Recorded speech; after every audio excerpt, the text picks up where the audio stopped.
What's going on, guys? It's Pranav, and today I'm going to show y'all how y'all can make your very own custom keycaps for your mechanical keyboard. Let's get started.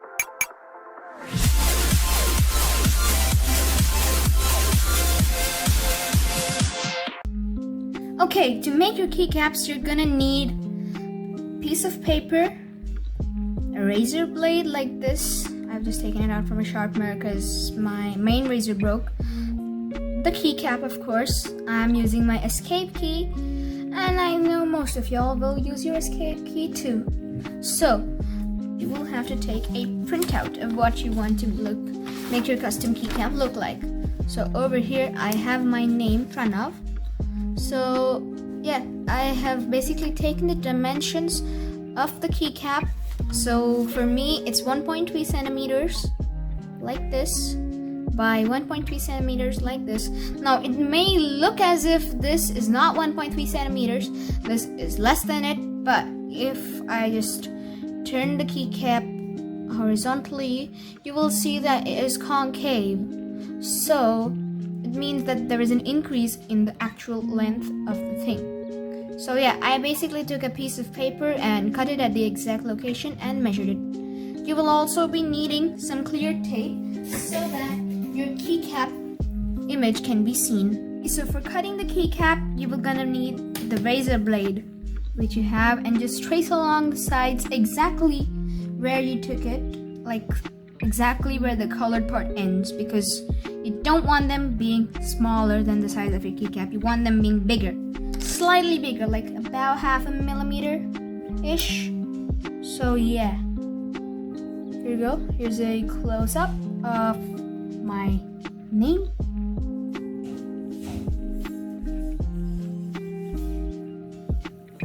Here you go, some quick cuts. As you can see, 1 cut done, 3 more to go. And I will see you when the image is cut. Okay, so now that my name is cut out like this, we can keep the piece of paper aside. Now you're gonna need your keycap and the piece of tape. This step you won't be able to do with the razor blade, so you can just like throw it away or like keep it aside because you don't need it right now for this project, to be precise. Now what you're gonna do is basically take some school glue and put it on the keycap. And you may be wondering, hey, that's gonna damage my keycap. I don't want that to happen. Well, I'm sorry, you're gonna have to do that because otherwise this won't work.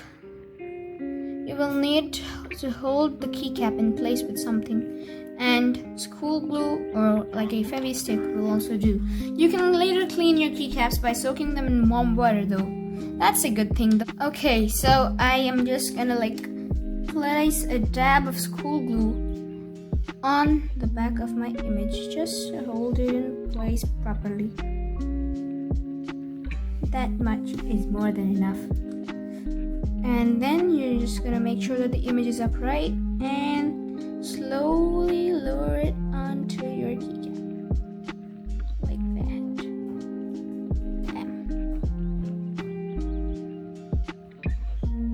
And wipe off some of the excess glue which you have like spilled over accidentally. Don't mind it though, because school glue, even if it is white glue, will dry up and eventually become clear. So you let this sit and let it dry.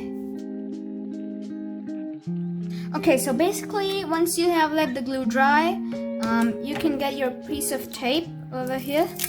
I have a 2-inch wide piece of tape because that's much more effective while doing such projects. Now I'm gonna just cut this long piece like so.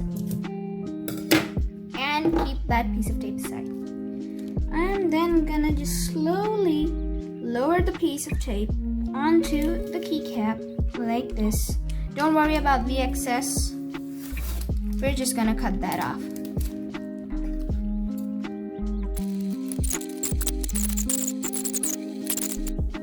And then you're gonna take this and just hair dry it. Pretty neat. This is going to be a Cherry MX Blue switch keycap. Anyway, I really hope you have enjoyed this video. Courtesy to Eric Godlow Beats for his music. I'll have a link to his channel down in the description because he makes some pretty cool songs. Hope you guys enjoyed. See you guys next time. Bye.